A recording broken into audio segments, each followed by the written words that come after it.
Bismillahirrahmanirrahim. Assalamualaikum warahmatullahi wabarakatuh.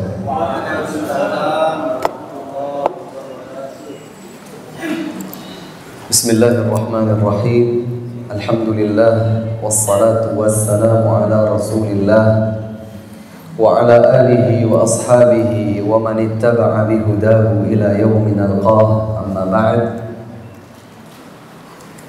Bapak dan Ibu sekalian, apa kabar semuanya? Alhamdulillah. Senang sekali bisa berada di sini, bisa bertemu dengan Bapak dan Ibu sekalian. Saya betul-betul tidak membayangkan bahwa di pulau seperti ini, ya, di Pulau Bali, ada masjid sebesar ini dengan jamaah yang antusias seperti ini. Sudah dari hari Rabu, Kamis, Jumat. Ini hari yang ketiga saya berada di Bali untuk pertama kalinya. Ya, luar biasa. Semoga Allah Subhanahu wa Ta'ala memberikan istiqamah kepada jamaah sekalian. Dan semoga Allah Subhanahu wa Ta'ala senantiasa menyatukan hati kita di atas kecintaan kepada Allah dan di atas kecintaan kepada Rasulullah sallallahu alaihi wasallam. Allahumma amin. Bapak dan Ibu sekalian, di kesempatan sore hari yang baik dan berbahagia ini, insyaallah kita akan sama-sama berbagi. Kita akan sama-sama mengkaji, menyegarkan ingatan kita tentang keberadaan kita di dunia ini. Kehidupan yang masing-masing di antara umat Nabi Muhammad sallallahu alaihi wasallam tidak lebih dari usianya 60 atau 70 tahun. Nabi Muhammad sallallahu alaihi wasallam pernah bersabda, "A'maru ummati baina as-sittin was-sab'in wa qalilum man yujawizu dzalik." Usia-usia umatku, kata beliau, yaitu berkisar antara 60 sampai 70 tahun dan sedikit sekali yang melebihi batasan itu. Maka sehebat apapun angan-angan seseorang di dunia ini, dia akan dihadapkan dengan tutup usianya. Itu pun tidak ada seseorang yang tahu kapan dirinya akan dijemput oleh ajal. Oleh jadi baru usia 30 tahun sudah dipanggil untuk kembali. Boleh jadi di usia 40, 45, 50, 55, belum sampai kepada usia 60, Allah Subhanahu wa Ta'ala sudah menjemput. Oleh karena itu, hendaknya kita senantiasa, selalu satu sama lain saling mengingatkan akan predikat kita berada di dunia ini. Ada sebuah doa yang sering kali dibaca oleh umumnya kaum muslimin. Kalau di Jawa, doa ini sering disebut sebagai doa sapu jagat. Artinya segala bentuk kebaikan sudah disapu habis di dalam doa ini. Kira-kira doanya apa? Wa fil akhirati hasanah. Saya ini di Bali apa di Jawa ya? Bapak tahu doa sapu jagat, Pak? Masya Allah. Doa yang diajarkan di dalam Al-Quran. Rabbana atina fid dunya hasanah wa fil akhirati hasanah wa qina adzaban nar. Tatkala seorang mukmin dan mukminah berdoa kepada Allah Subhanahu wa taala, hendaklah doa ini yang dipanjatkan, ya Allah, anugerahkanlah bagi hamba di kehidupan dunia ini kebaikan, dan anugerahkan pula bagi hamba di kehidupan akhirat nanti kebaikan, dan lindungilah kami dari azab api neraka. Maka seorang mukmin meminta kepada Allah Subhanahu wa taala kebaikan dunia dan kebaikan akhirat. Tapi coba kita periksa di sini. Minta kebaikan dunianya berapa kali? Ya Allah, berikanlah kami kehidupan dunia yang baik, kehidupan akhirat yang baik, dan lindungi kami dari azab api neraka. Berapa kali berarti minta kebaikan dunia? Berapa kali? 1 kali. Minta kebaikan akhiratnya? 1 kali. Minta dilindungi dari api neraka. Neraka itu adanya di dunia atau di akhirat? Di akhirat. Berarti minta dunia berapa kali? Minta akhiratnya? Sebagian orang berharap, Ustadz, saya pengen di dunianya itu pokoknya baik, enak, semua yang saya inginkan saya bisa dapat. Masya Allah, jazakumullah khair.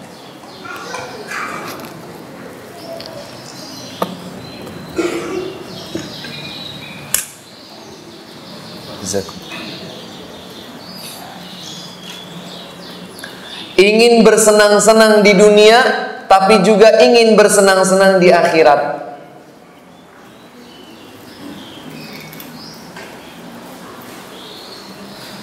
Allah Subhanahu wa ta'ala berfirman,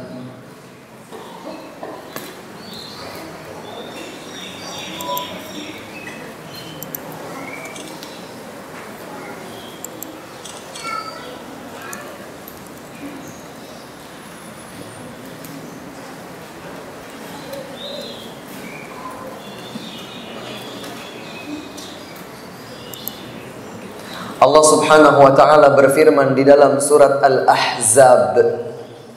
Surat Al-Ahzab ayat yang keempat. Di awal ayat itu menarik perhatian kita tatkala Allah Subhanahu wa ta'ala berfirman, "Ma ja'alallahu lirajulin min qalbayni fi jawfihi." Allah Subhanahu wa ta'ala tidak menjadikan pada rongga tubuh seorang manusia ada 2 jantung. Jantungnya hanya 1.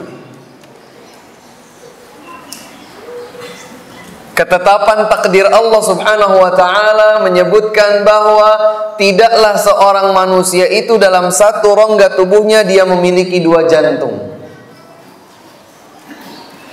Di antara yang dijelaskan oleh para ulama, maksud dari ayat ini adalah bahwa sehebat apapun manusia, dia hanya bisa berkonsentrasi untuk 1 hal. Prioritas konsentrasinya itu untuk 1. Kalau dia ingin berkonsentrasi lebih dari 1, maka tidak mungkin sama rata. Ini 50%, ini 50%, gak bisa. Pasti ada yang lebih dominan. Pasti ada yang lebih besar perhatiannya. Nah, sekarang coba.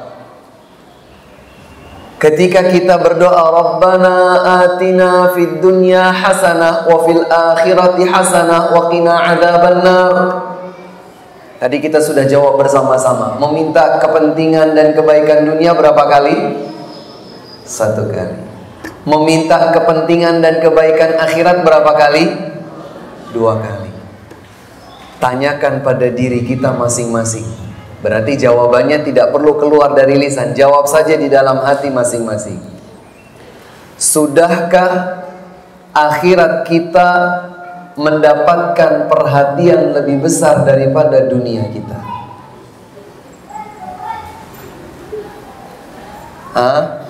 Sudahkah akhirat kita mendapatkan perhatian lebih dominan, lebih besar daripada perhatian kita terhadap dunia kita, akhirat kita? Akhirat lebih dominan daripada dunia. Ustadz, saya pengen balance, seimbang. Ini 50%, ini 50%. Ma ja'alallahu lirajulin min qalbayni fi jawfi. Pilih salah satu. Dominankan salah satu antara dunia dan akhirat. Karenanya Bapak dan Ibu sekalian, mengapa Islam mengajarkan kita dari mulai bangun tidur sampai kita tidur kembali, lengkap ada panduan zikir dan doa. Coba diingat-ingat. Bangun tidur ada doanya. Apa doanya bangun tidur?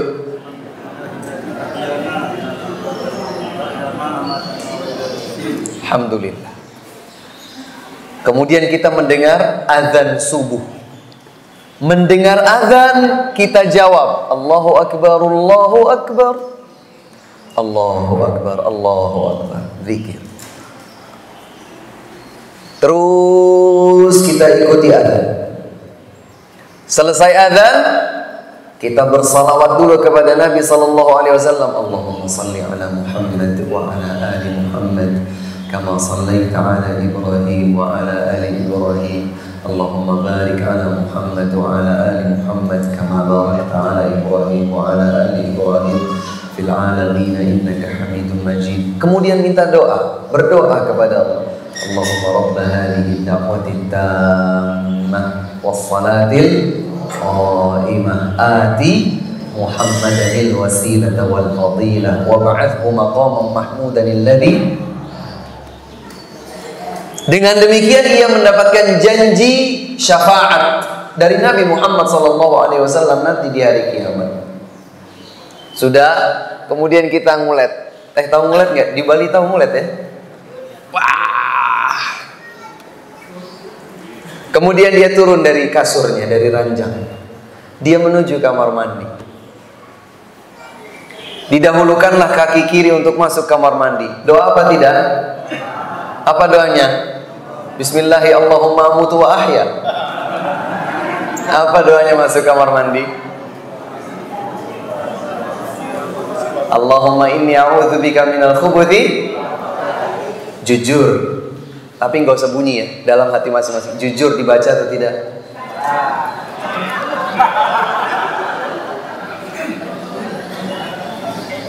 Doa lagi. Selesai dari kamar mandi, keluar kamar mandi, baca doanya apa?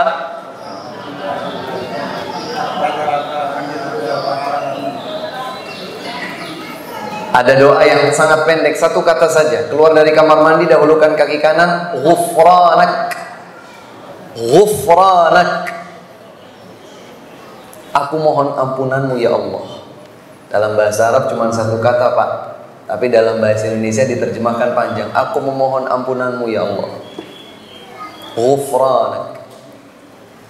Jujur pada hati masing-masing, dibaca atau tidak?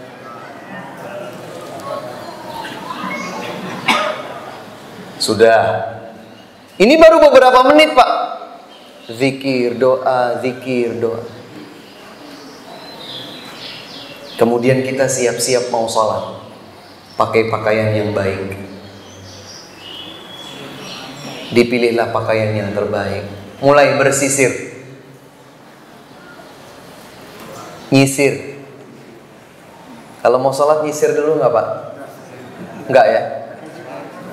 Ibu-ibu kalau mau sholat nyisir nggak Bu? Nyisir? Oh, ada yang nyisir, ada yang enggak. Silang pendapat. Bercermin. Allahumma kama hassanta khalqi fa ahsin khuluqi. Ya Allah, sebagaimana Engkau telah menjadikan penciptaanku ini indah, maka perindahlah pula akhlakku. Sudah beres, ganteng, cantik, masjid. Buka pintu rumah, keluar ke masjid. Apa doanya? Bismillahirrahmanirrahim. Ala Allah, la haula wa la quwata illa billah. Jujur dibaca apa tidak?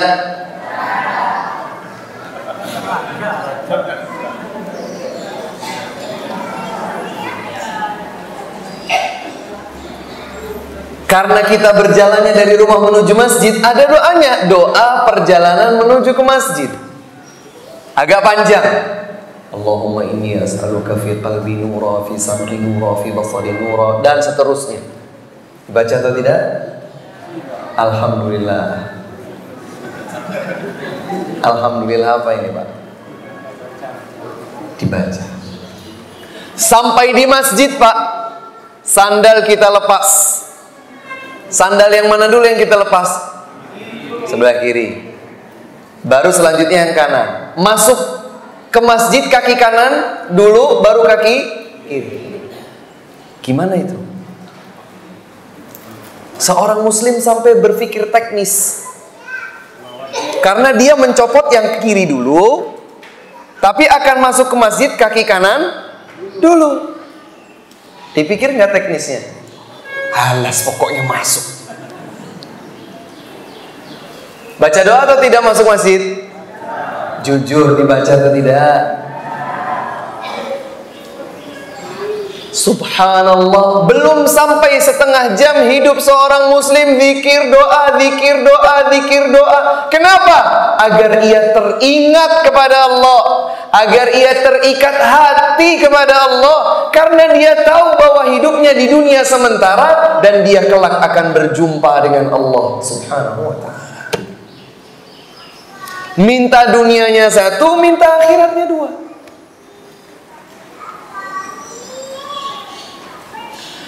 Sehingga tidaklah berlebihan tatkala Allah Subhanahu wa ta'ala menitipkan kepada kita.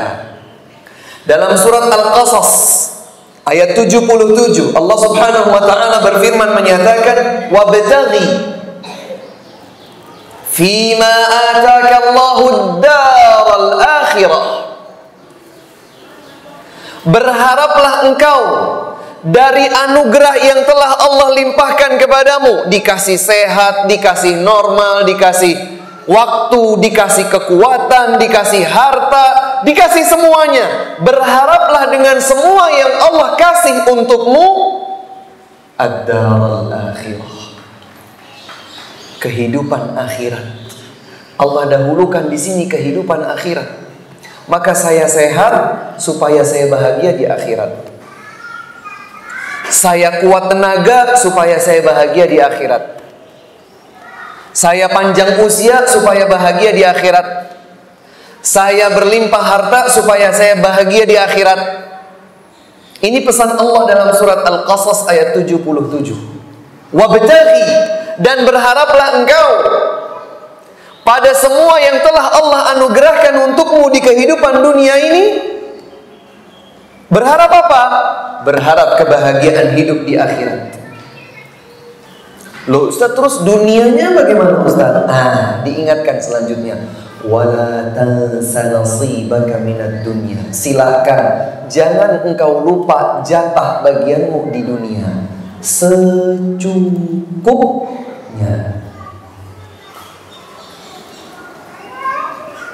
Maka sebuah pertanyaan yang sangat menukik pada diri masing-masing di antara kita tanpa terkecuali, siapapun dari kita yang ada di majelis ini sekarang, apakah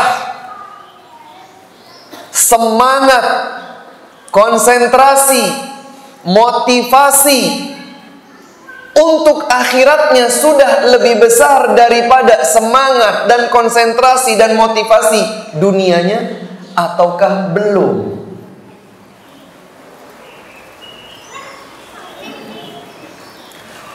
Masih sebagian ada yang berkata, Ustaz, tapi nggak apa-apa kan kita berharap kita itu kaya harta, punya pekerjaan yang mapan? Boleh. Bahkan Allah menyatakan wala tansa nasibaka minad dunya. Silakan engkau jangan lupa jatah nasibmu di dunia. Islam tidak pernah melarang seorang muslim dan muslimah kaya raya. Tidak pernah melarang. Bahkan hanya ada dua kedengkian yang halal. Ini pun kalau tepat diartikan dengki. Kalau dalam bahasa Arab itu namanya ghibthah. Dengki tapi boleh, halal. Hanya ada dua. Sisanya semua bentuk kedengkian itu haram. Hanya ada dua kedengkian yang boleh kita lakukan. Iri kepada seseorang yang diberikan limpahan harta oleh Allah, namun ia habiskan di jalan Allah. Maka saya iri, ingin bisa menjadi seperti dia. Kalau saya kaya raya seperti dia, saya pun akan habiskan di jalan Allah subhanahu wa ta'ala. Ini iri yang boleh pertama. Yang kedua adalah iri terhadap seseorang yang berilmu dan dia beramal serta mengajarkannya. Boleh kita iri terhadap seseorang yang Masya Allah berilmu agama. Dia amalkan ilmunya, dia dakwahkan orang lain untuk ilmu tersebut. Adapun kedengkian yang lain, iri yang lain, itu tidak boleh. Maka berharap untuk menjadi kaya raya itu boleh, selama keinginan kaya raya itu bukan hanya sekedar untuk bersenang-senang di kehidupan dunia, tetapi di dalam rangka untuk menghabiskan kekayaan tersebut di jalan Allah subhanahu wa ta'ala.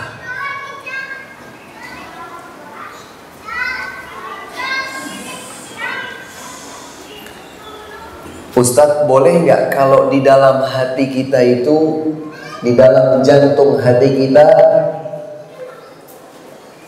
bayangkanlah bahwa jantung hati kita misalnya segini Pak ya, segini misalnya, ini contohnya. Separuhnya untuk dunia, separuhnya untuk akhirat. Separuhnya cinta kepada Allah, cinta kepada Rasulullah, cinta kepada Islam. Separuhnya lagi cinta kepada istri, cinta kepada anak, cinta kepada, dan seterusnya. Ayat 24 dalam surat At-Taubah menjawab pertanyaan tersebut. Bolehkah seorang hamba menjadikan sama kadar cintanya kepada Allah, kadar cintanya kepada Rasulullah, kadar cintanya kepada Islam, sama, seimbang, atau bahkan cintanya kepada Allah dan Rasulullah kurang daripada kadar cintanya kepada yang lain? Ayat 24 surat At-Taubah menjawab pertanyaan tersebut. Allah subhanahu wa ta'ala berfirman, Qul in kana aba'ukum, katakanlah wahai Muhammad, sampaikan kepada seluruh umat, seandainya orang tua dan kakek moyang kalian ke atas, wa abna'akum atau anak keturunan kalian ke bawah, wa ikhwanakum atau saudara-saudara kalian samping kanan samping kiri, wa azwajukum pasangan hidup kalian, istri atau suami kalian, sudah 4, wa ashiratukum famili dan keluarga besar kalian, wa amwalun iqtaraftumuha atau harta yang kalian usahakan, wa tijaratun takhshawna kasadaha atau perniagaan yang kalian takutkan kerugiannya, wa masakinu tardawnaha atau tempat-tempat tinggal yang kalian sudah merasa nyaman di dalamnya. Berarti disebutkan berapa Pak? 8. Yang 5 ini makhluk hidup, sisanya 3. Dalam ayat 24 surat At-Taubah ini, Ibu, Allah Subhanahu wa ta'ala menyatakan, jikalau yang ke-8 hal ini, 8 unsur komponen ini, ahabba ilaikum minallahi wa rasulihi wa jihadi fi sabilih, lebih kalian cintai daripada cinta kalian kepada Allah, daripada cinta kalian kepada Rasulullah, daripada cinta kalian kepada jihad fi sabilillah, fatarabbasu, tunggu tanggal mainnya, hatta ya'tiyallahu bi amri, sehingga Allah menetapkan keputusannya. Allah yang akan menurunkan azabnya. Wallahu la yahdil qaumal fasiqin, dan Allah tidak memberikan petunjuk hidayah bagi orang-orang yang fasik.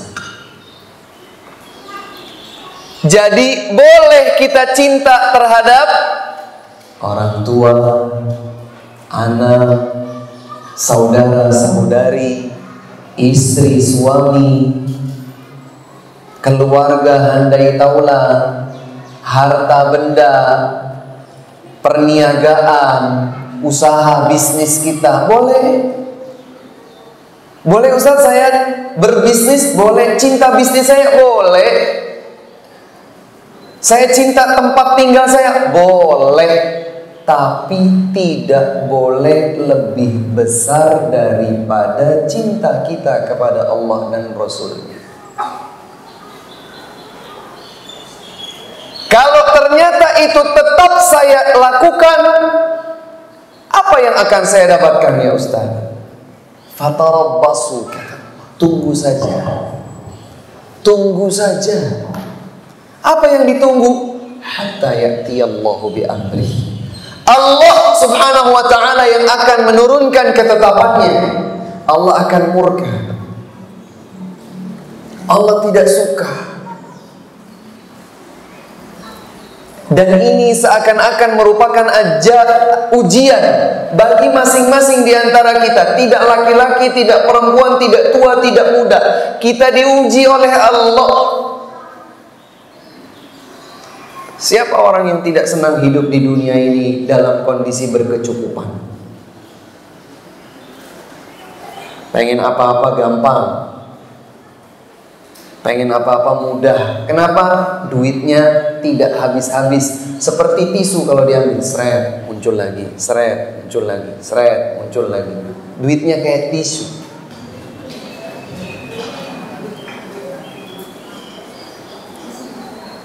Siapa yang tidak suka kondisi itu? Pak, kalau saya tawarkan Bapak, seandainya saya punya hadiah berupa uang 100 miliar. 100 miliar itu nolnya berapa Pak? Berapa bu nolnya 100 miliar itu? Berapa Pak? 11. Berapa Bu? 17. Wah, Masya Allah.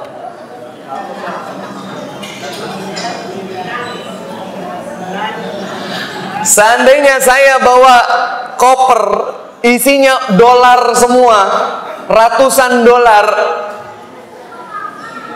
kalau di total rupiahnya 100 miliar, diberikan sebagai hadiah buat ibu, mau?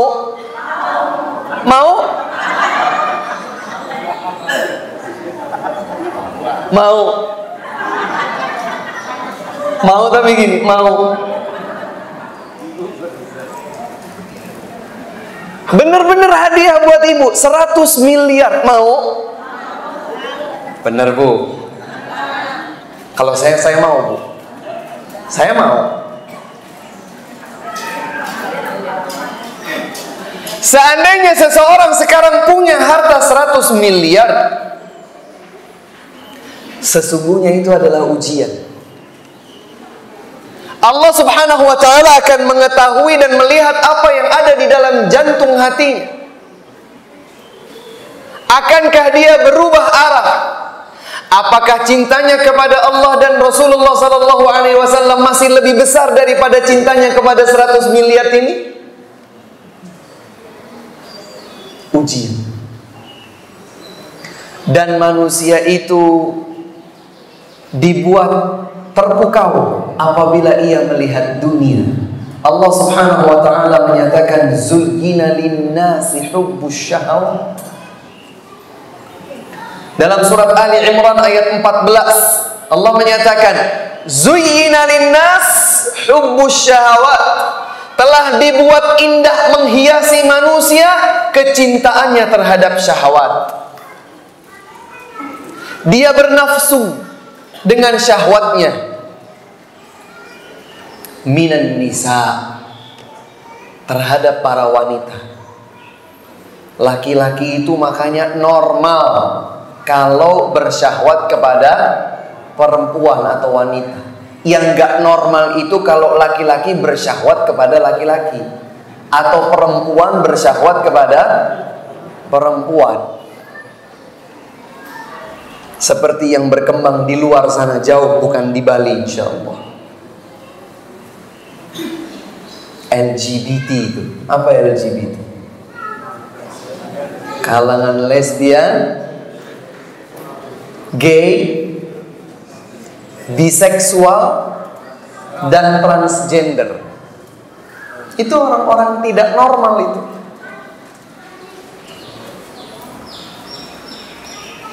Laki-laki itu pada umumnya, manusia pada umumnya dijadikan hiasan baginya itu adalah bersyahwat kepada wanita. Wal banin, dia juga senang terhadap anak-anak. Wal qanatiril muqantarah, dia juga senang kalau memiliki harta yang berlimpah ruah. Emasnya bertumpuk.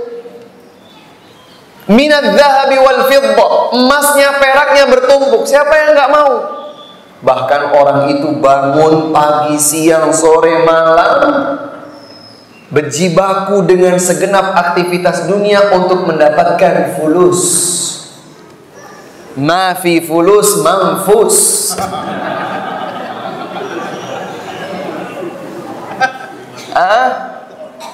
Kata orang ma fi fulus manfus. Allah Subhanahu wa ta'ala tidak lupakan itu. Allah tahu kondisi kita manusia. Allah tahu. Allah tahu bahwa kita sebagai manusia itu tercipta suka terhadap istri, suka terhadap anak, suka terhadap tumpukan harta emas dan perak. Wal khailil musawwamah. Allah juga tahu kalau kita itu suka terhadap kuda-kuda yang kuda pacuan, kuda yang bagus. Itu di zaman belum ada kendaraan. Kalau sekarang Allah tahu kita itu suka terhadap kendaraan-kendaraan yang enak.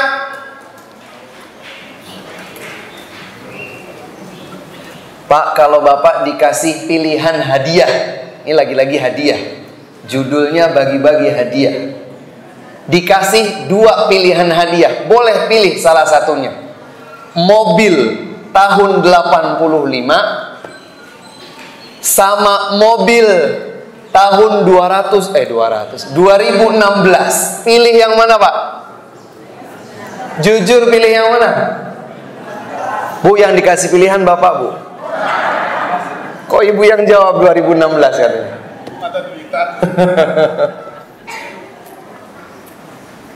Allah Subhanahu wa ta'ala tahu kalau kita itu suka terhadap kendaraan-kendaraan yang bagus. Wal an'am, Allah juga tahu bahwa kita itu suka harta berupa ternak.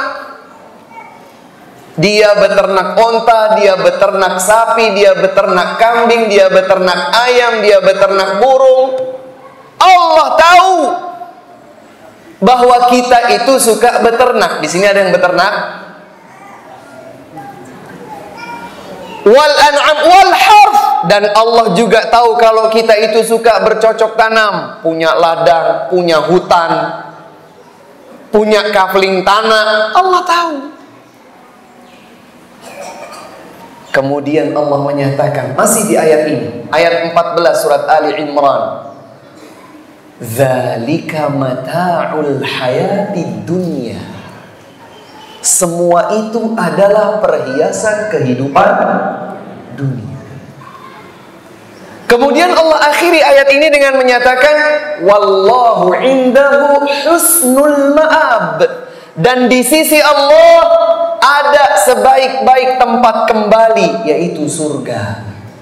Artinya kalau kita disuruh milih semua perhiasan dunia yang bersifat sesaat atau pilih akhirat yang kekal abadi, pilih mana Pak? Ibu pilih mana Bu? Jadi kalau hati kita ingin beraktivitas, tadi kita bayangkan bahwa jantung kita itu sebesar ini, kemudian kita bisa belah dua, kita bilang saya mau separuhnya dunia, saya mau separuhnya akhirat. Sudah tepat atau belum begitu? Sudah tepat belum pembagiannya seperti itu? Kalau seandainya kecintaan kita kepada 8 komponen hidup kita tadi lebih kita cintai daripada cinta kita kepada Allah, daripada cinta kita kepada Nabi Muhammad sallallahu alaihi wasallam, daripada cinta kita kepada jihad di jalan Allah, fatarabbasu, tunggu. Allah tidak akan luput dari apapun.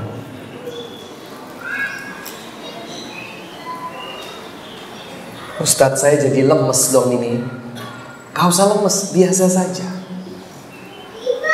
Jadi saya boleh nggak Ustadz bersemangat untuk mendapatkan kebaikan dunia? Harus. Tapi ada sebuah masalah yang tempatnya hanya di hati, dan masing-masing dari kita sajalah yang tahu.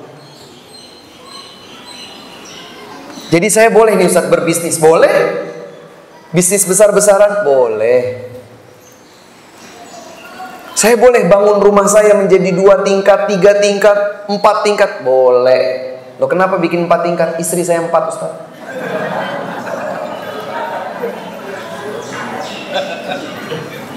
Boleh, boleh. Tapi yang tidak boleh adalah tatkala kita sudah cenderung hati lebih cinta kepada komponen kehidupan dunia ini daripada cinta kita kepada Allah dan Rasulnya sallallahu alaihi wa ala alihi wasallam.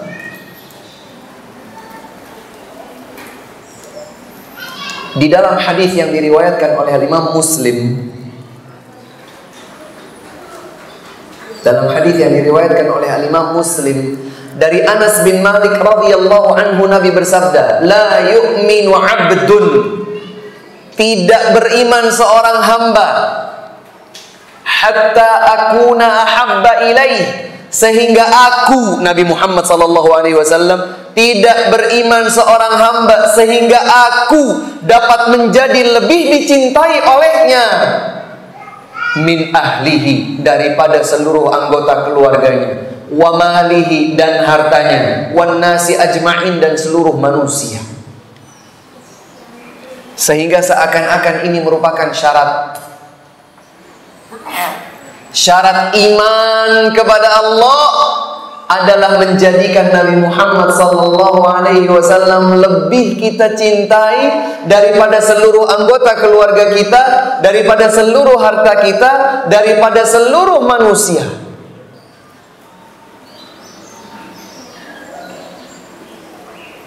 Aduh Ustaz, saya siap atau tidak ya Ustaz?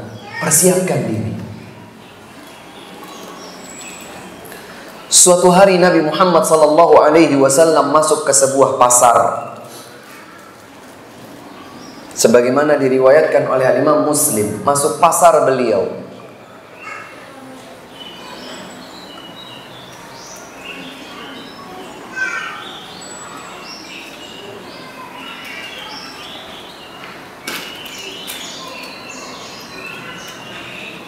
Diceritakan oleh Jabir ibnu Abdullah radhiyallahu anhuma, Nabi Muhammad sallallahu alaihi wasallam masuk pasar. Was-sahabatu kanafatahu, dan para sahabat itu berada di samping kanan dan kiri beliau, mendampingi beliau. Bisa dibayangkan ya Bu, Nabi Muhammad Sallallahu alaihi wasallam masuk pasar di kota Madinah dan para sahabatnya ada di samping kanan dan di samping kiri beliau. Sudah terbayangkan? Kemudian tiba-tiba beliau Nabi Muhammad sallallahu alaihi wasallam melewati seekor kambing yang telinganya rusak, busuk atau putus dan sudah menjadi bangkai alias mati. Beliau melewati bangkai kambing tersebut. Sudah bangkai plus telinganya itu busuk, asak, busuk dan putus. Kemudian Nabi SAW mengambil daun telinga bangkai kambing ini dan berkata, beliau berkata kepada para sahabatnya, siapa yang mau beli dengan harga 1 dirham?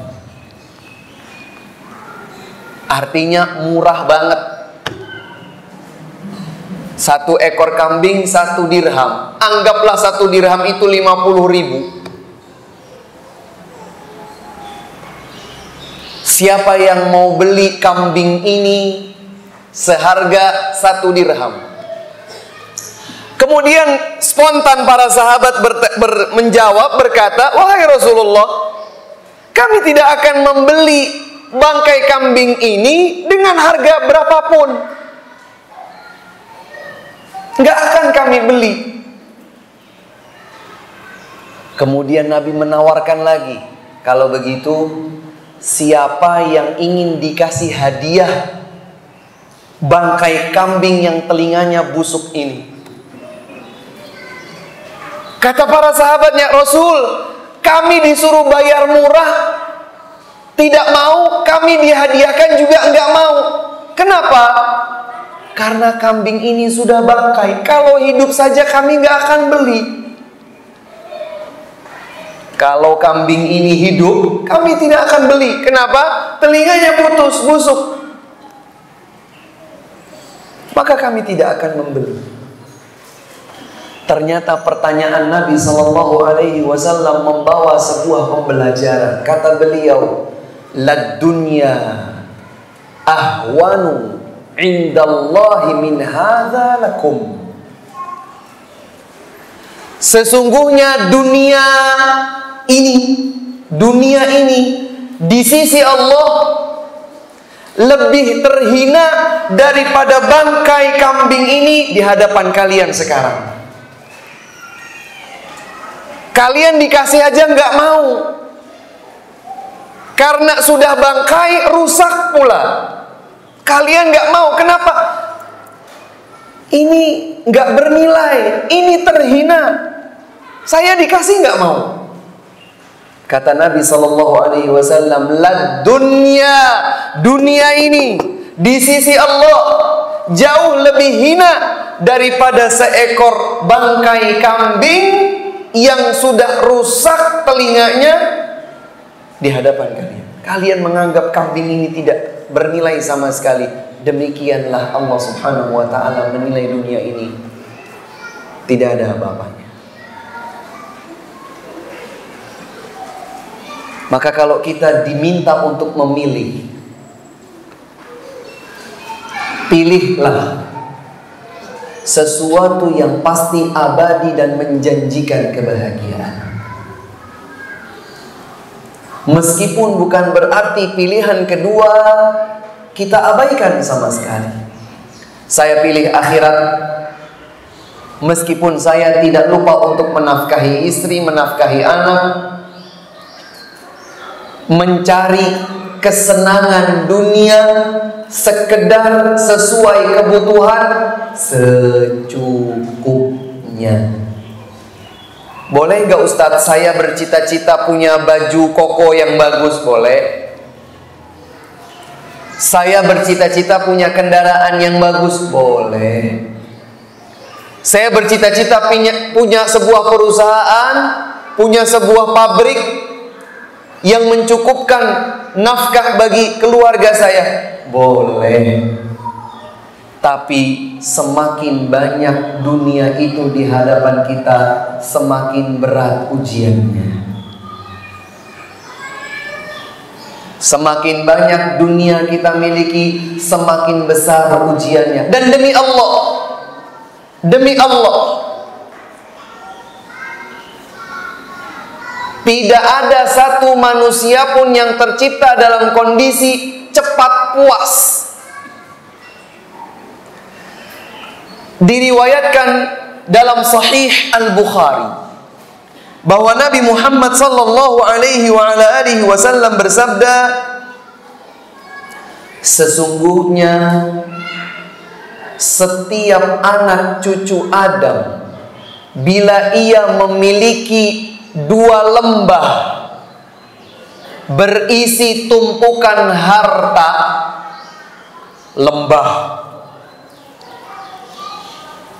anggaplah luasnya 1 hektar. Anggaplah luasnya itu 1 hektar lembah. Ada 2, dan dua-duanya lembah itu berisi tumpukan harta benda. Kata Nabi SAW, anak cucu Adam berharap dia punya lembah yang ketiga. Kata Nabi SAW, anak cucu Adam berharap dia punya lembah yang bertumpuk harta benda ketiga. Kalau dia punya 3, dia akan berharap yang keempat. Kalau dia punya 4, dia berharap punya yang kelima. Wala yamla'u jawfahu illa turab. Tidak ada yang bisa menyumbat lubangnya kecuali tanah. Artinya mati. Selama belum mati, anak cucu Adam itu punya bawaan tidak cepat puas. Ibu-ibu kalau dikasih perhiasan 100 gram oleh suami, senang gak Bu? Cukup? Cukup gak Bu? Kurang. Masya Allah. Ya, dikasih 100 gram lagi jadi 200. Cukup? Cukup gak Bu? Cukup benar? Hah? Ini benar, suaminya punya uang. Dibelikan ibu 200 gram emas. Emas murni 24 karat. Sudah cukup? Tiba-tiba suaminya nikah lagi.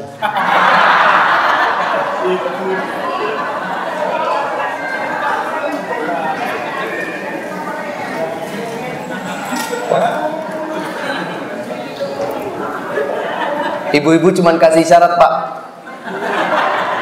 nggak jadi mau 200 gram. Mendingan saya nggak dikasih tapi tidak dimadu. Saya nggak dikasih nggak apa-apa, yang penting tidak dimadu. Tenang aja Bu, saya tidak memprovokasi bapak-bapak untuk berpoligami.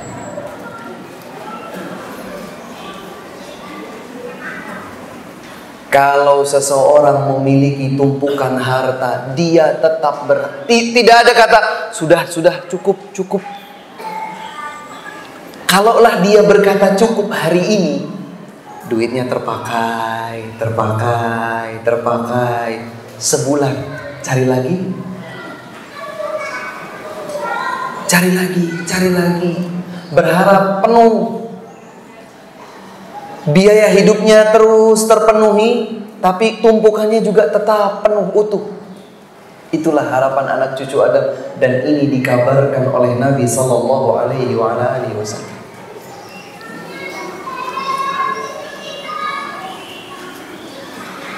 Jadi kalau Nabi sallallahu alaihi wasallam pernah berdialog dengan para sahabatnya di sebuah pasar di hadapan bangkai seekor kambing yang rusak telinganya, Dan ternyata ada sebuah pembelajaran luar biasa. Nabi bersabda, sungguh dunia ini lebih hina di hadapan Allah daripada hinanya bangkai seekor kambing yang rusak telinganya ini di hadapan kalian. Terus kita mau berharap apa lagi? Kemudian kalian ingin berharap apa lagi? Kita ingin berharap apa lagi? Kalaulah cinta itu harus memilih,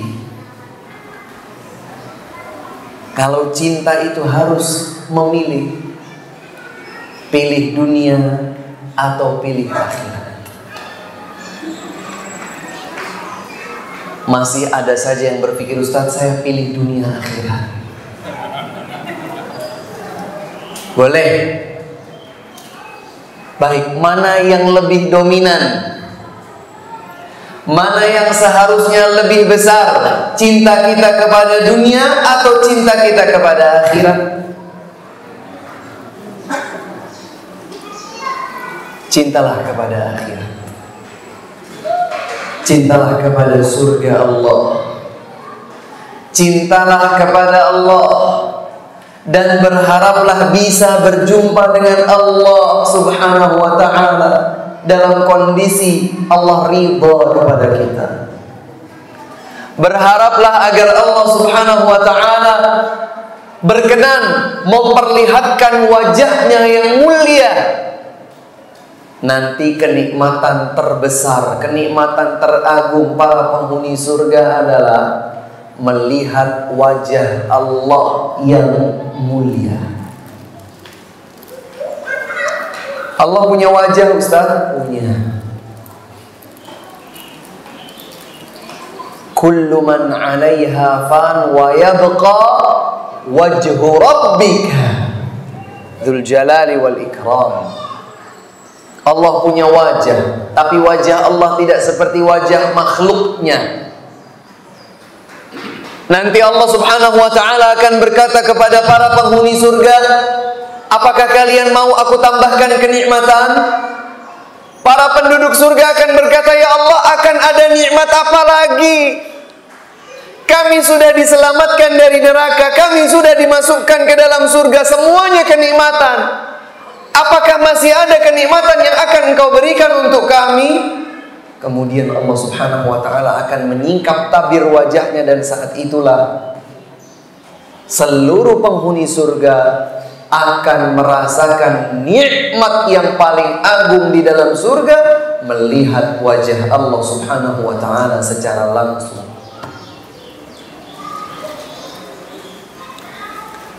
Dan pertanyaannya adalah, bagaimana caranya agar saya bisa mendapatkan itu, Ustaz? Kedepankan akhirat. Hari ini hari Jumat, biasanya imam membaca pada rakaat pertama setelah Al-Fatihah surat apa, Pak?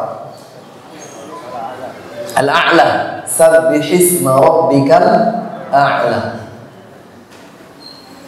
Di antara urutan atau rangkaian surat Al-A'la, Allah Subhanahu wa ta'ala berfirman, bal tu'thirunal hayatad dunya wal akhiratu khairu wa abqa. Justru kalian itu lebih mendahulukan dunia. Justru kalian itu lebih mendominasikan dunia. Padahal akhirat itu lebih baik dan lebih kekal. Padahal akhirat itu lebih baik. Wal akhiratu khair, lebih baik. Wa abqa, dan lebih kekal. Maka kalau kita ini harus memilih, pilihlah akhirat. Karena kehidupan dunia ini tidak lain dan tidak bukan hanyalah permainan, la'ib. Innamal hayatud dunya la'ib. I'lamu annamal hayatud dunya la'ib ketahuilah bahwa sesungguhnya kehidupan dunia itu adalah mainan. Walahum, sesuatu yang sia-sia. Wazinatun, bersifat perhiasan saja sementara. Watafakhurum bainakum, sekedar untuk berbangga-bangga. Nih, saya punya baju baru. Nih, saya punya tas baru. Nih, saya punya mukena baru. Nih, saya punya mobil baru. Nih, saya punya rumah baru. Nih. Watakathurum bainakum. Watafakhurum bainakum. Watakathuru fil amwali wal aulad. Kehidupan dunia itu adalah tempatnya orang saling berbangga akan banyaknya harta dan bergengsinya anak keturunan. Tuh anak saya jenderal, tuh anak saya menteri, tuh anak saya pilot, tuh anak saya, tuh anak saya. Allah subhanahu wa ta'ala telah lengkap menggambarkan kehidupan dunia ini bagi manusia. Sekedar untuk membangga-banggakan, sekedar untuk saling membanyak-banyakkan harta dan anak. Padahal Allah subhanahu wa ta'ala berfirman dalam surat At-Takatsur, Alhaakumut. Apa artinya alhaakumut takatsur, Bapak dan Ibu? Alhaakum, akan membuat kalian sia-sia. At-takatsur, sikap selalu mengumpulkan untuk banyak-banyakan. Mohon maaf, apalagi ibu-ibu, silau kalau lihat temannya itu pakai kerudung baru. Silau kalau temannya itu pakai baju baru. Silau kalau temannya itu pakai tas baru. Silau kalau temannya itu pakai perhiasan baru. Di antara pertanyaannya adalah, berapa harganya? Nanti anterin saya ya, saya mau beli. Nggak mau kalah. Bener nggak, Bu? Ibu-ibu ada yang bilang enggak, ada yang bilang iya. Bener nggak, Bu? Oh benar, alhamdulillah, jawabannya benar.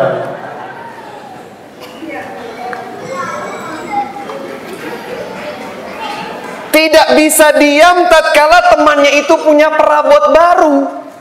Perabot yang dimilikinya masih baik, tidak ada masalah. Ya memang kadang-kadang lah lampunya berkedip-kedip, tapi masih bisa dipakai.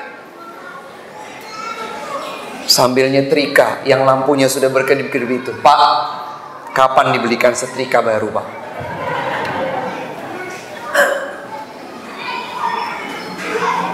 Terus inilah tabiat manusia. Maka seorang mukmin dan mukminah mawas diri, tahu bagaimana memanage. Ini saya punya cukup, nanti kalau sudah rusak, memang sudah usianya harus ganti, tidak masalah. Ini sesuai kebutuhan.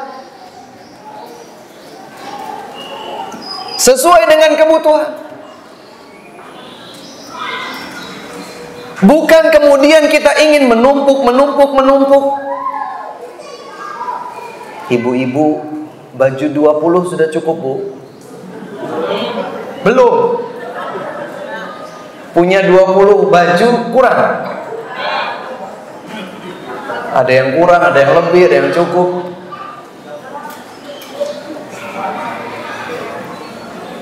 Tapi ibu-ibu baru punya satu tas dengan satu warna, yaitu hitam. Bajunya udah 20. Baru punya tas satu warna hitam. Sekarang datang pengajian, temannya bawa tas warna coklat. Kok bagus tasnya? Nanti pulang tanya ke suaminya, Pak, ada duit lebih nggak, Pak? Subhanallah. Kemudian Allah subhanahu wa ta'ala menyatakan, وَمَا الْحَيَاةُ الدُّنْيَا إِلَّا مَتَاعُ الْغُرُورِ. Tidaklah kehidupan dunia itu kecuali perhiasan yang menipu. Tidaklah kehidupan dunia itu kecuali perhiasan yang menipu. Dan ada satu hadis lagi diriwayatkan oleh Al-Imam At-Tirmidzi dengan sanad yang sahih dari Ka'ab ibnu Iyad rahimahullah radhiyallahu anhu. Ka'ab ibnu Iyad radhiyallahu anhu. Nabi Muhammad sallallahu alaihi wasallam pernah bersabda, "Inna likulli ummatin fitnatan." Sesungguhnya setiap umat manusia diuji oleh Allah dengan sebuah fitnah. Wa fitnatu ummati al-mal. Dan ujian fitnah bagi umatku adalah fulus.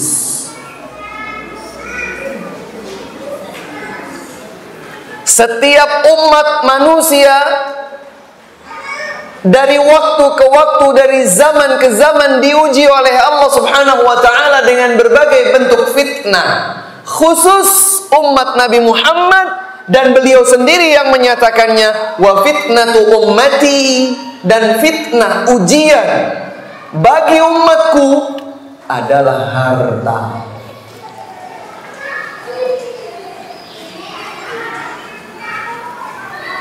Sekali lagi, maka semestinya kita bisa mawas diri. Terlebih kalau kita mengingat bahwa zaman ini lebih buruk dari zaman yang telah berlalu, Pak. Dan zaman yang akan datang lebih buruk daripada zaman ini. Sebagaimana disampaikan oleh sahabat mulia Anas bin Malik radhiyallahu anhu, beliau pernah mendengar dari Nabi Muhammad Rasulullah sallallahu alaihi wasallam, beliau bersabda, "La ya'ti 'alaikum zamanun illa walladhi ba'dahu syarrun minhu hatta talqaw rabbakum." Tidaklah kepada kalian datang suatu zaman kecuali zaman setelahnya lebih buruk daripada zaman itu. Tidaklah datang kepada kalian sebuah zaman kecuali zaman setelahnya lebih buruk daripada zaman itu. Dan ini akan terus terjadi sampai kalian semua berjumpa dengan Allah hari kiamat tiba. Itu artinya zaman kita sekarang yang kita jalani sekarang ini, Pak, lebih baik atau lebih buruk daripada zaman kita muda dulu? Dan zaman nanti anak-anak kita seusia kita, lebih baik atau lebih buruk dari zaman sekarang?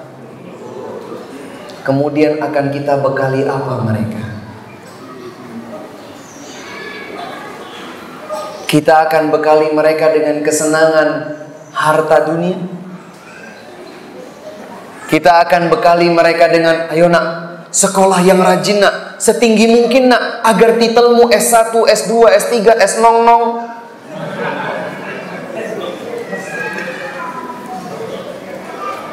Supaya semakin kamu itu bertitel, semakin kamu itu mudah untuk menjabat sebuah jabatan yang tinggi. Status sosialmu akan tinggi. Kamu akan punya harta yang banyak. Kamu tidak susah untuk mau apa-apa. Ketika kamu ingin sesuatu, tinggal kamu beli karena kamu punya segalanya. Apakah itu yang akan kita tanamkan kepada anak cucu kita? Ataukah kita akan berwasiat kepada mereka sejak sekarang, nah, carilah cinta Allah, berharaplah masuk surga Allah.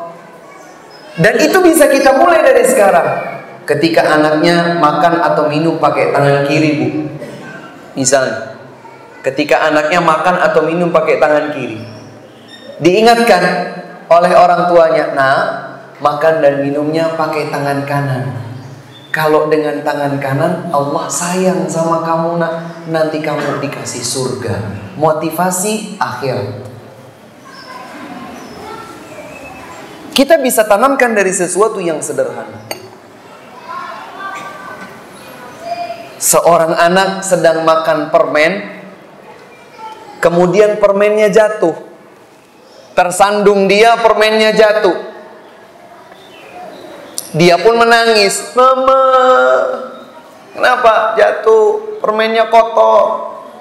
Ya sudah, beli lagi. Padahal sesederhana itu, bangunkan anak kita. Kenapa nak jatuh? Inna lillahi wa inna ilaihi raji'un. Allahumma ajurni fi musibati wa akhlif li khairan minha. Kalau kamu mau lagi, boleh beli lagi. Beli laginya itu disampaikan setelah si anak diikat kepada Allah Subhanahu wa ta'ala, agar terikat dirinya dengan Allah, agar terikat dirinya dengan akhirat. Kita bisa memulai dengan sesuatu yang mudah. Tiba-tiba perut si anak sakit. Aduh, sakit perut, kembung ini, itu, pusing, capek. Ambil tangannya, ayo nak, baca sama-sama sama ayah. Mana bagian yang sakit? Di sini ayah. Baca. A'udzubillahi minasyaitonirrajim. Bismillahirrahmanirrahim. Alhamdulillahirabbil alamin. Diajarkan meruqyah dirinya sendiri.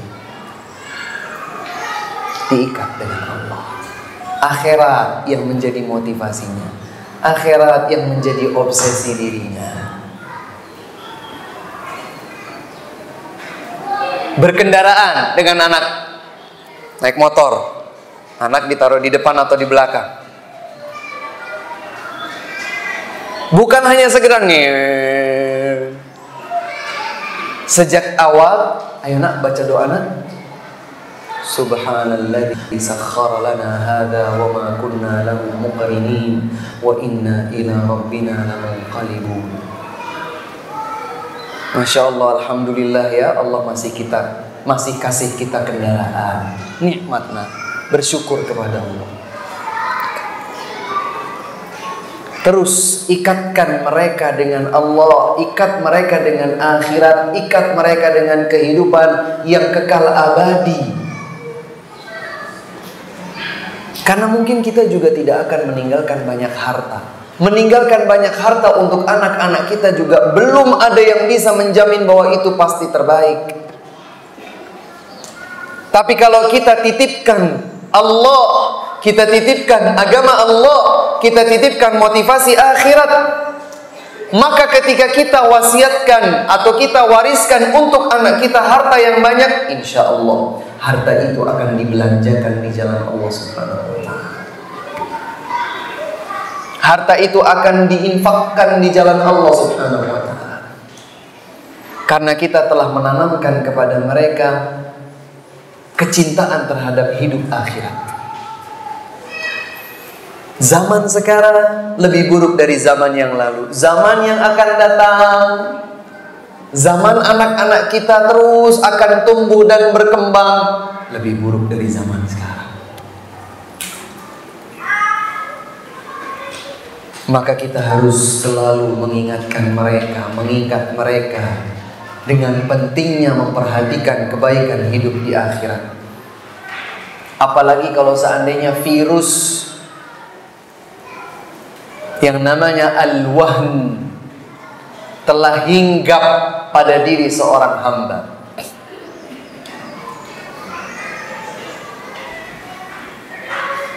Ada sebuah virus yang sangat berbahaya, bahkan mematikan.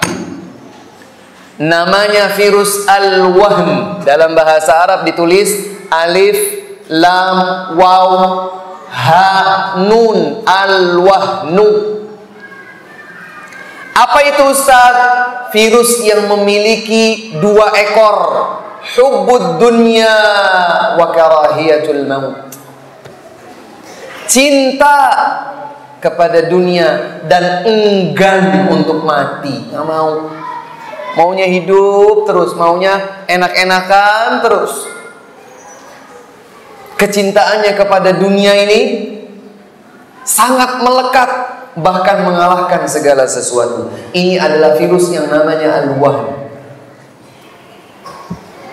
Dan kalau sudah wahn yang Allah timpakan pada diri seorang hamba, maka wahn ini akan tertular kepada yang lain. Masyarakat Islam sudah mengalami wabah al-wahn.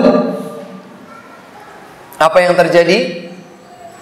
Akan dicabutlah rasa takut dari musuh-musuh Allah kepada kaum muslimin.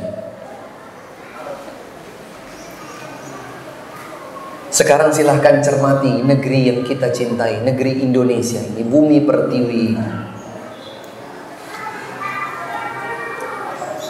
Salah satu, kalau bukan satu-satunya negara dengan jumlah di atas 200 jiwa, namun mayoritasnya adalah kaum muslimin. Kalau bukan satu-satunya, maka satu di antara dua, yang satunya lagi adalah Kazakhstan. Allahu a'lam.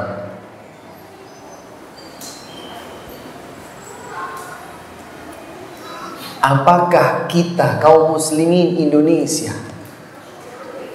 adalah kaum muslimin yang berani berhadapan dengan musuh orang-orang kafir? Nabi SAW diriwayatkan dalam Sunan Abi Dawud, Musnad Imam Ahmad dan selainnya dari sahabat mulia Thauban radhiyallahu anhu, Nabi pernah bersabda, yushiku, sudah nyaris dekat, antada'a alaikum kama tada'a al-akalatu ala qas'atiha.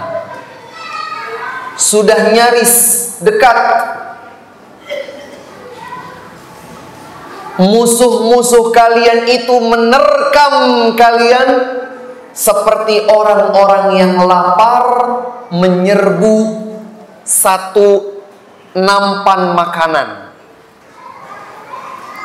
Satu tempayan makanan berisi makanan penuh, kemudian ada beberapa orang yang sedang dalam kondisi lapar,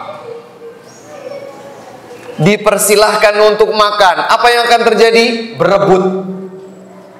Kata Nabi SAW, yushik, nyaris. Ini beliau sabdakan lebih dari 14 abad yang silam. Tapi beliau sudah menyatakan nyaris kalian itu diserbu oleh musuh-musuh kalian seperti diserbunya makanan oleh orang-orang yang lapar. Kemudian ada seorang sahabat yang bertanya, wahai Rasulullah, apakah saat itu, saat terjadi jumlah kaum musliminnya sedikit, maka mereka diserbu oleh musuh-musuh mereka? Nabi menjawab, tidak. Justru kalian saat itu banyak. Jumlah kalian banyak, tapi banyaknya jumlah kalian seperti halnya sampah yang dibawa oleh banjir bah. Banjir bah kalau besar, dia akan membawa sampah. Tapi pertanyaannya, sampahnya bermanfaat atau tidak? Bernilai atau tidak? Dia banyak tapi tidak bernilai.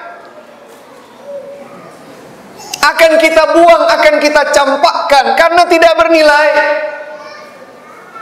Itulah yang pernah disabdakan oleh Nabi SAW tentang kondisi umatnya, sebagai motivasi agar kita mawas diri. Kalian saat itu berjumlah banyak, tapi kalian itu meskipun banyak, nothing, tidak bermanfaat, tidak bernilai. Kemudian Rasulullah SAW menyatakan, wala yanzi'annallahu min suduri aduwikumul mahabata minkum. Saat itu, saat jumlah kalian banyak tapi kalian tidak bernilai, saat itu Allah Subhanahu wa ta'ala akan mencabut rasa takut dari musuh-musuh kalian terhadap kalian. Mereka jadi tidak takut kepada kalian. Kemudian wala yaqdhifannallahu fi qulubikumul wahn, dan Allah akan melemparkan, mewabahkan virus yang bernama wahn pada diri-diri kalian. Ada sahabat yang bertanya lagi, apa itu wahn wahai Rasulullah? Beliau menjawab, hubbud dunya wa karahiyatul maut. Cinta, cenderung hati kepada dunia, dan tidak suka kematian, enggan untuk mati. Maka semoga Allah Subhanahu wa ta'ala memelihara dan menjaga kita semua dalam jalur istiqamah. Semoga Allah Subhanahu wa ta'ala senantiasa menjadikan kita hamba-hambanya yang melangkah di atas langkah jalan yang lurus. Semoga Allah Subhanahu wa ta'ala menjadikan di dalam hati kita masing-masing kecintaan kepada akhirat, kecintaan kepada dunia, kepada Allah, kecintaan kepada Rasulullah lebih besar daripada cinta kita kepada dunia. Sabar, hidup ini tidak lama. Hidup kita hanya sebentar. Belum tentu kita panjang usia sampai 60. Belum tentu kita panjang usia sampai 70. Kalaulah kita lebih dari 70, maka itu bersifat jarang. Karena kata Nabi, wa qalilum man yujawizu dzalik. Sedikit sekali yang melebihi usia 70 tahun. Maka persiapkan bekal sebanyak-banyaknya.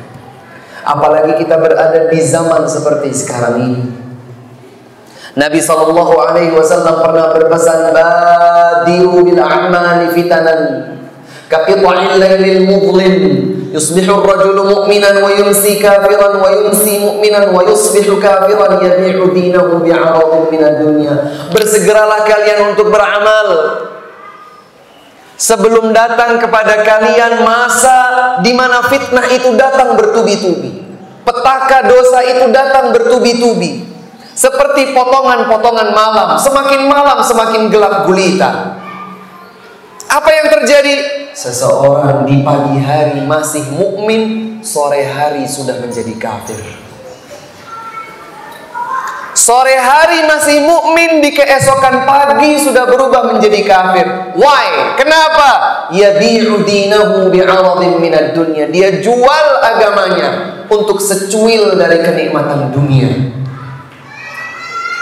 Maka persiapkan diri kita, persiapkan diri kita. Dosa kita banyak, istighfar kita belum tentu diterima, taubat kita masih jarang kita lakukan. Maka bersegeralah, berbekal dirilah, tingkatkanlah, perbanyaklah semua bentuk kebaikan yang telah diteladankan oleh Nabi Muhammad sallallahu alaihi wa ala alihi wasallam.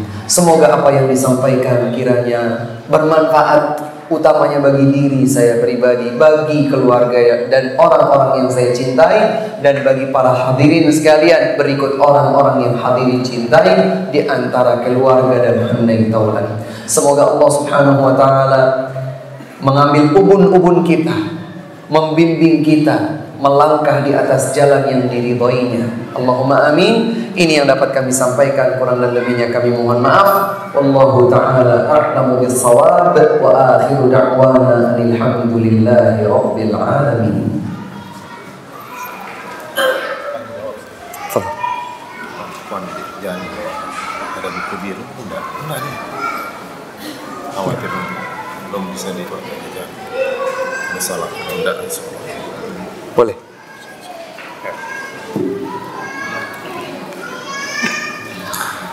Barangkali ada pertanyaan, kami persilahkan. Silakan, Pak. Mohon panitia ada yang membantu.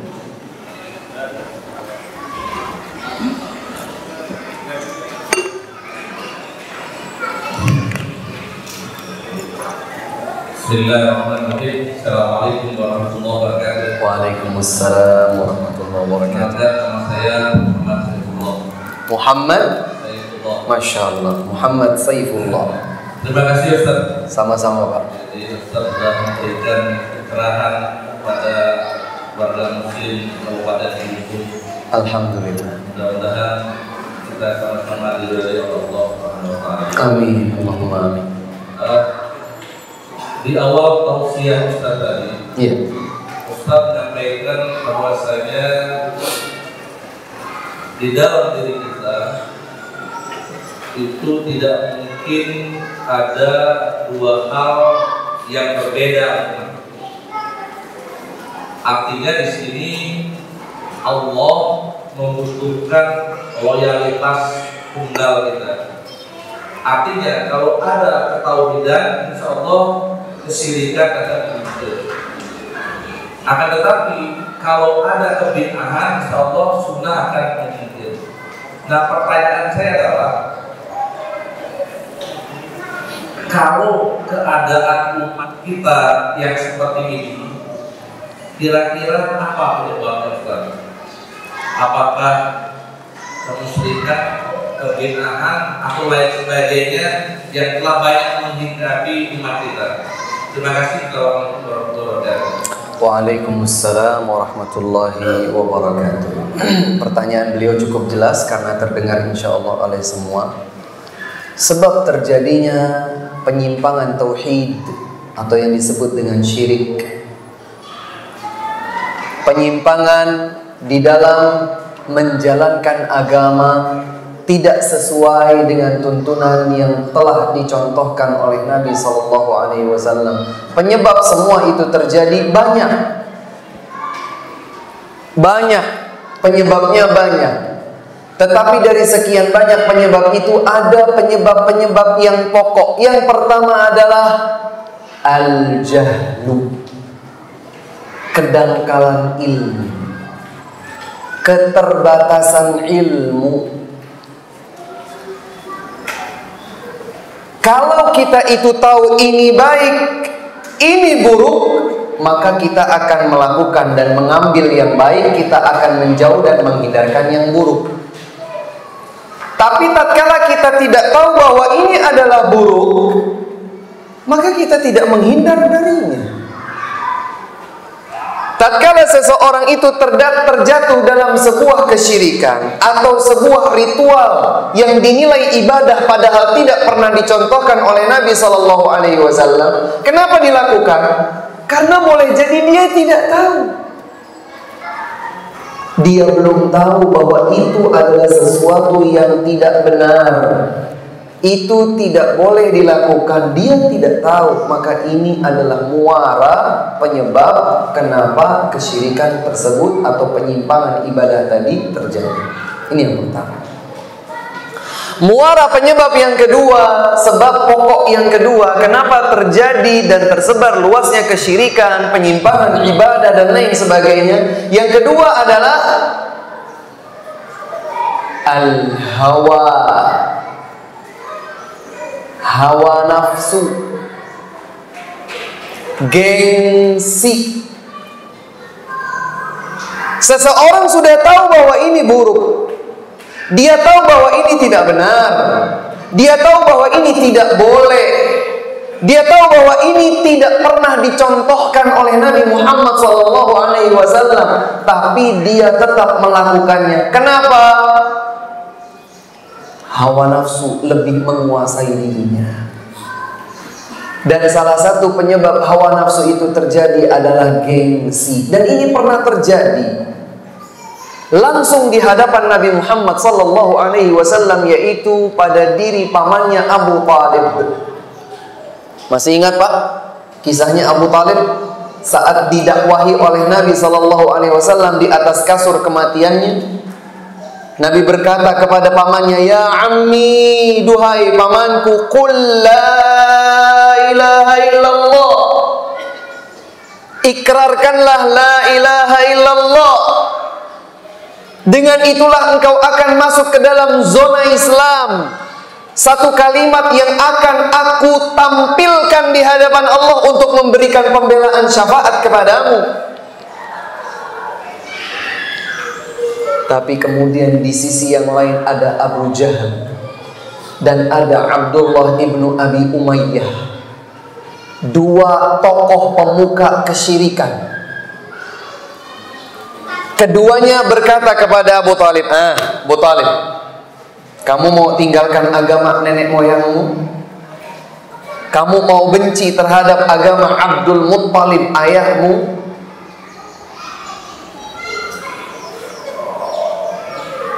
Gengsi dia untuk dikatakan telah benci kepada agama nenek moyangnya. Nabi Muhammad tidak patah semangat. Beliau sampaikan lagi dengan ungkapan yang sama. Ya ammi qul la ilaha illallah kalimatan uhajju laka biha indallah. Abu Jahal Abdullah bin Abi Umayyah tidak mau tinggal diam, lagi dipengaruhi Abu Talib. Terus tarikan positif negatif. Tapi akhirnya Abu Talib memilih gengsi untuk tidak mengucapkan la ilaha illallah. Hawa nafsu telah menguasai dirinya. Terhembuskanlah nafasnya yang terakhir tanpa ada ikrar tauhid la ilaha illallah. Maka sebab yang kedua kenapa banyak terjadi kesyirikan, kenapa muncul berbagai bentuk penyimpangan baik dalam pemikiran, akidah, keyakinan atau perbuatan yang tidak pernah dicontohkan oleh Nabi SAW. Padahal barangkali para pelakunya sudah tahu hukumnya. Karena ada hawa nafsu, ada gengsi. Ini sebab yang kedua. Sebab yang ketiga, yang seringkali menghalangi orang untuk mendapatkan hidayah tauhid, untuk mendapatkan hidayah sunnah, kesesuaian dengan jalan Rasulullah SAW, adalah enggan untuk mencari kebenaran. Dia pikir yang sudah dilakukannya ini sudah benar kok. Biarpun orang bilang saya salah, ini benar kok. Guru saya bilang ini benar, kakeknya guru saya bilang ini benar, gurunya guru saya benar bilang.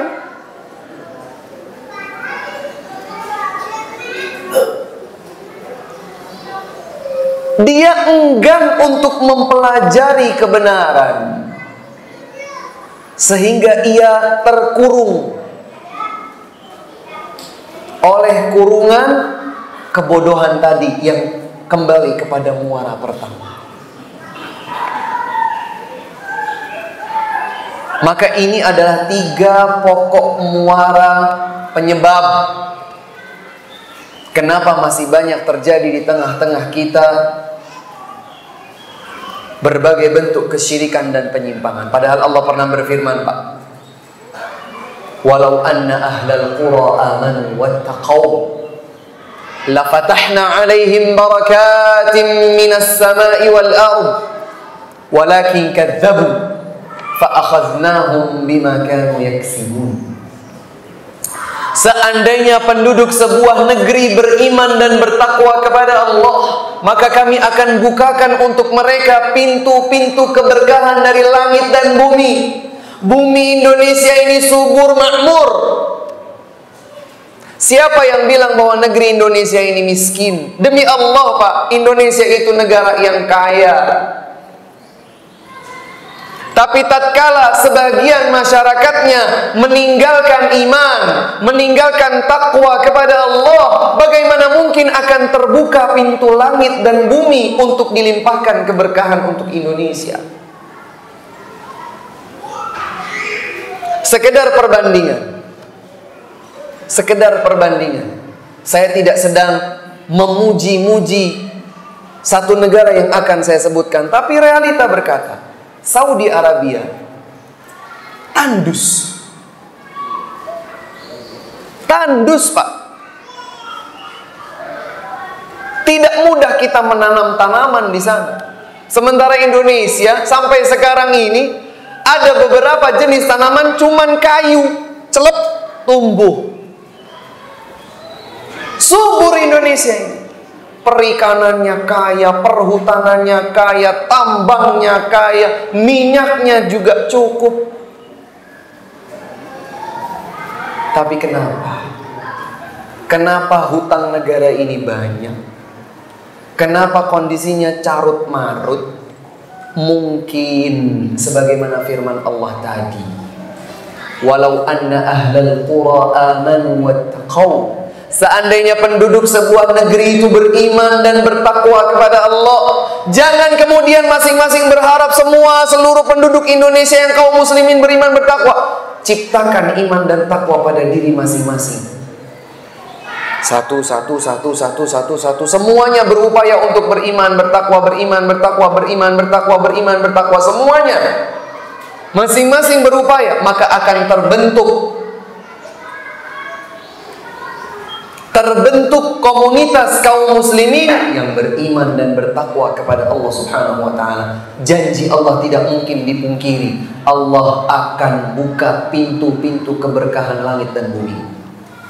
Maka semoga Allah Subhanahu wa taala mengembalikan kaum muslimin kepada tauhid dan menjaga kaum muslimin dari azab disebabkan kesyirikan dan penyimpangan yang mereka lakukan. Demikian wallahu taala a'lam bissawab. Sebelum pertanyaan dari jamaah, ada door prize dari panitia. Izinkan saya untuk mengajukan pertanyaan kepada bapak-bapak dulu atau ibu-ibu dulu? Ibu-ibu dulu ya? Baik, ibu-ibu.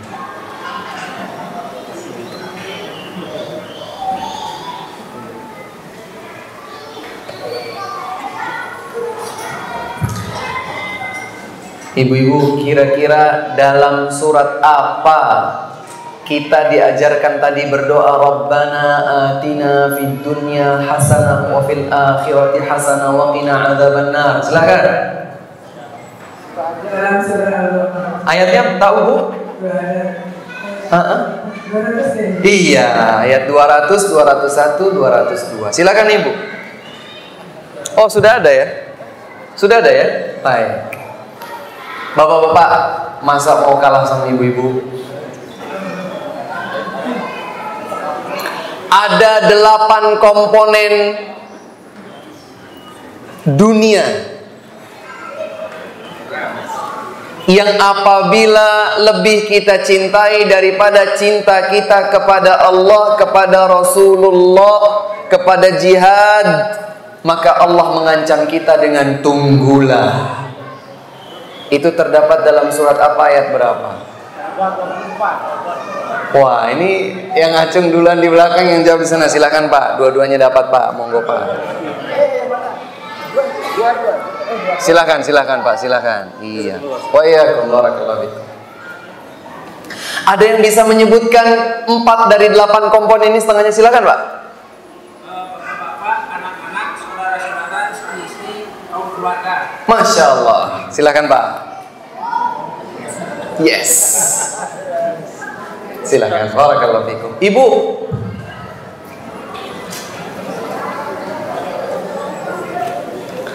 Tadi dalam kisah tatkala Nabi sallallahu alaihi wasallam masuk ke dalam pasar, kemudian menemukan bangkai seekor kambing yang sudah rusak, busuk telinganya. Kemudian ditawarkan kepada para sahabatnya, siapa yang mau beli ini seharga 1 dirham? Kemudian beliau bertanya lagi, siapa yang mau mendapatkan hadiah berupa kambing bangkai seperti ini? Ternyata tidak ada sahabat yang mau. Apa yang beliau sabdakan di akhir kejadian kisah itu? Silakan. Itu di belakang, silakan.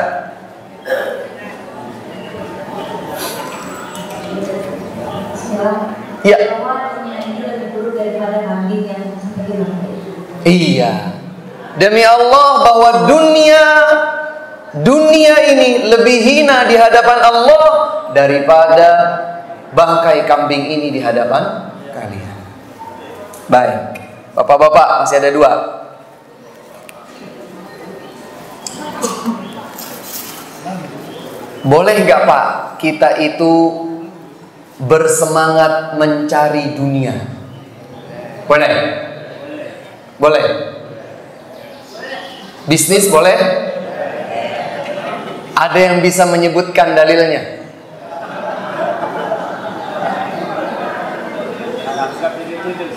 Al 77-nya benar, tapi nama suratnya belum tepat. Al-Qasas 77. Ada yang bisa membacakan ayatnya? Bisa Pak, silakan Pak. Masya Allah, wa ahsin kama ahsanallahu ilaik. Masya Allah, barakallahu fiikum. Ibu-ibu sudah finish? Panitia, ibu-ibu sudah selesai? Sudah, baik. Masih ada satu lagi buat bapak-bapak apa ibu-ibu? Oh, ibu-ibu aja ya, baik. Bapak-bapak mau kan mengalah sama ibu-ibu? Baik. Baik kok, bapak-bapak ini baik Bu. Asal apa Pak? Asal. Tadi kita mendengar ada virus yang namanya al-wahn. Apa yang dimaksud dengan virus al-wahn? Oh, silakan pilih panitia.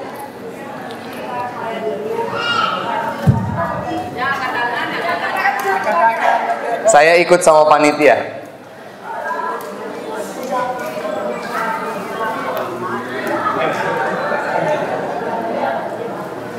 Ya. Hubbud dunia dan takut akan mati, dia mau mati. Iya, hubbud dunia. Apa artinya hubbud dunia, Ibu? Cinta dunia dan takut mati. Iya, silakan. Barakallahu fikum.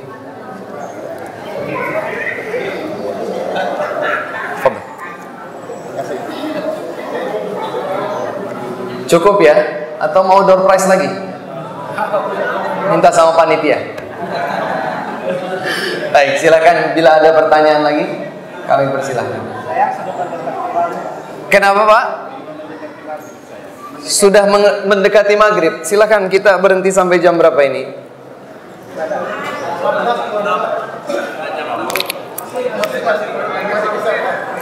Baik, 5 menit lagi.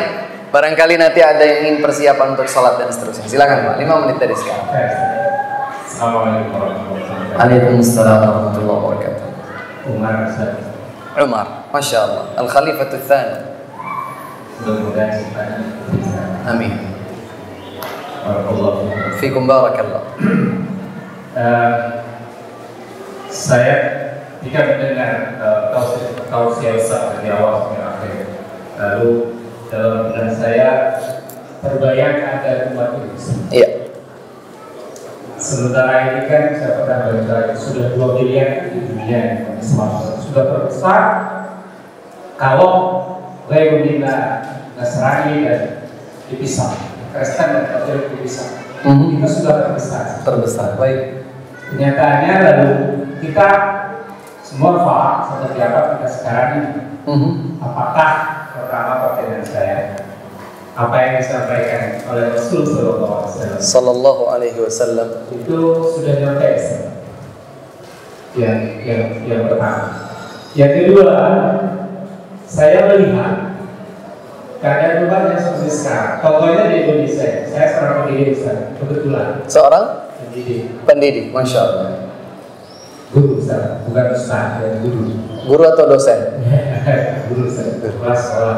Ya, silakan. Jadi di benak saya baru tadi keluar semacam pemikiran-pemikiran yang merenungi keadaan pendidikan kita di Indonesia. Ya. Saya lihat pendidikan di Indonesia ini kan supply personality ya, memecah kejiwaan manusia Indonesia. Khususnya karena Indonesia itu 87% Muslim. Ya. Itu mungkin lalu sehingga cara menghadapi ayat-ayat yang syariah komprehensif tentang ajaran Islam dunia dan akhirat. Walaupun saya melihat, saya menangkap dari ceramah Ustaz, kita cari dunia itu harus ada cinta kepada Allah di dalamnya. Kita dari profesor, tapi ada cinta. Cinta Allah Subhanahu wa taala lebih besar. Iya, itu maksud saya. Sehingga harta yang diperoleh, ilmu yang diperoleh, itu semuanya untuk kepentingan Allah. Itu yang tadi saya katakan. Dan sementara kelihatannya ada ini kan dipecah, sehingga orang Indonesia sepertinya berbagi dua. Kita masjid jadi pokok, kita di luar gas dan bersih. Itu sampai di ibadah. Itulah lalu menurut saya umat Islam ini lalu menjadi makanan yang rebutannya berlebihan. Akhirnya apa? Yang ilmunya tinggi bisa buat nuklir, itu juga takut mati. Dia bukan kepentingan perjuangan Allah, malah dikasih kepada berlebihan. Sisi lain terlalu ke kanan. Ayat-ayat itu saja ayat akhirat saja yang dipelajari, sehingga seakan-akan dunia adalah benar-benar tanya kambing, diartikan secara literal, tidak digabung dengan pengertian tadi seperti itu. Itu yang saya katakan. Gimana tanggapan Ustaz? Terima kasih. Assalamualaikum warahmatullahi wabarakatuh. Waalaikumsalam warahmatullahi wabarakatuh. Dari semua yang Bapak sampaikan, yang menjadi jawabannya tadi dalam surat Al-Qasas ayat 77. Allah Subhanahu wa taala memerintahkan kita di dalam menerima semua bentuk anugerah dan karunia nikmat ini dipergunakan untuk mendapatkan, menggapai kebahagiaan hidup akhirat. Saya sehat, berpikir bagaimana agar kesehatan saya ini menjadi modal saya bahagia di akhirat. Maka kalau ibadah semaksimal mungkin. Saya punya harta banyak, maka bagaimana caranya agar harta yang Allah telah anugerahkan kepada saya ini bisa menjadi bekal saya untuk kebahagiaan hidup akhirat. Maka akhirat menjadi obsesi utama. Tapi bukan kemudian seorang mukmin itu lemah, dia tidak mau berpikir apa yang menjadi kebutuhannya, apa yang menjadi keselamatannya di dunia. Tidak. Makanya, boleh nggak seorang muslim bercita-cita menjadi dokter? Boleh. Siapa bilang tidak boleh? Boleh. Tapi dokter yang taat kepada Allah, berada di jalan Allah, dan itu tentu saja membutuhkan bekal. Jadi bukan membentuk diri menjadi dokter dulu, kalau kemudian setelah jadi dokter baru membekali diri yang semestinya menjadi basicnya dulu. Kalau kemudian dia berkesempatan untuk menjadi dokter, silahkan. Menjadi ahli nuklir, bagus. Menjadi ahli ekonomi Islam, bagus. Menjadi teknokrat, luar biasa. Menjadi ahli teknologi sebagaimana yang berkembang di zaman kita, bagus. Apalagi kita kalau realistis, Bapak dan Ibu sekalian. Contoh sederhana. Sekarang mohon maaf nih, ini contoh sederhana. Ingat-ingat 10 tahun yang lalu, apakah ketika misalnya seorang pemateri kajian, dia ngaji, kemudian di shoot sana, di shoot sini dengan lampu sana, lampu sini, 10 tahun yang lalu? Ada? Sekarang muncul. Apakah kita tutup mata nggak boleh? Enggak, silakan. Kenapa? Karena kebaikan ini akan menjadi tersebar melalui media. Ini artinya bahwa Islam itu tidak menutup kesempatan untuk kaum muslimin berkembang di dunia. Namun, sekali lagi, yang semestinya menjadi basically adalah kecintaan, ketaatan, kepatuhan kepada Allah Subhanahu wa ta'ala. Sehingga nggak keluar jalur. Sehingga tidak keluar jalur. Dan terlepas dari pendidikan yang tadi Bapak sampaikan, saya juga kebetulan adalah staf pendidik, Pak. Tapi bedanya saya alhamdulillah selama tidak kurang dari 17 tahun di pesantren. Sehingga saya berpendapat semakin banyak pesantren-pesantren di Indonesia, dan di pesantren tersebut santri-santrinya generasi muda Islam bangsa Indonesia belajar tentang Al-Quran, belajar tentang Al-Hadis, belajar tentang bagaimana para sahabat Nabi SAW menjalankan agama ini, semakin banyak, semakin baik. Bukan bersaing, tapi saling melengkapi. Bukan bersaing, tapi saling melengkapi. Saya sangat tidak setuju terhadap sebagian orang yang menjadikan lembaga pendidikan itu sebagai business oriented.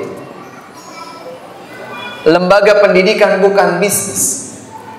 Lembaga pendidikan adalah untuk membekali anak-anak muda bangsa, umat, agar mereka bisa mendapatkan bekal tumbuh kembang yang benar di jalan Allah Subhanahu wa ta'ala. Maka dari kemarin saya sebetulnya mencari informasi di Bali ini, mungkinkah muncul sebuah pesantren bagi kaum muslimin sehingga tidak usah yang dari Bali ini harus ke Jawa atau ke tempat yang lain. Tapi kalau seandainya membangun sebuah masjid saja nampaknya tidak mudah dan seterusnya. Mudah-mudahan di suatu saat nanti insya Allah, kalaulah bukan dalam bentuk sebuah pesantren, mudah-mudahan lembaga-lembaga pendidikan Islam yang baik, yang bermutu akan bisa bermunculan di Bali. Pak, sekitar tahun 90-an, saat saya akan mendaftarkan diri di sebuah pesantren, dulu image masyarakat pada umumnya, ngapain sekolah di pesantren? Kumuh, kotor, dekil, nggak terurus, sakit kulit, tidak memiliki masa depan yang cerah. Dulu pesantren dianggap seperti itu. Sekarang sebuah kenikmatan bagi Indonesia. Alhamdulillah, pesantren-pesantren semakin berkembang dan justru menjadi pilihan-pilihan utama dan terus berkembang. Alhamdulillah, saling melengkapi.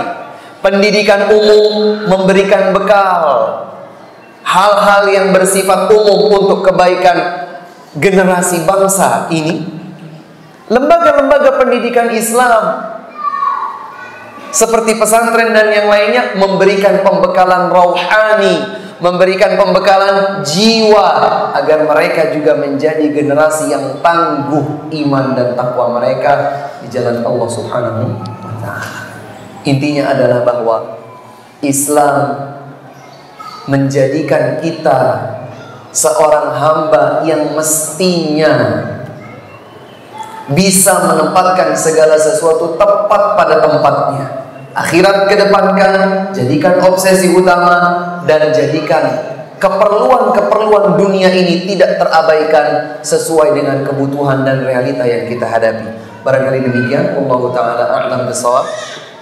Cukup insyaallah. Mohon maaf atas segala kekurangan, karena kekurangan, kekhilafan adalah keterbatasan manusia. Semoga Allah Subhanahu wa ta'ala mengampuni dosa-dosa kita semua, dan segala kebenaran hanya datang dari Allah, dan semoga Allah Subhanahu wa ta'ala memberikan istiqamah kepada kita. Wabillahi taufiq wal hidayah. Kita tutup dengan doa kafaratul majlis. Subhanakallahumma wa bihamdika asyhadu an la ilaha illa anta astaghfiruka wa atubu ilaik. Wa akhiru da'wana alhamdulillahi rabbil alamin wa billahi al-hidayah wa taufiq. Wassalamu alaikum warahmatullahi wabarakatuh.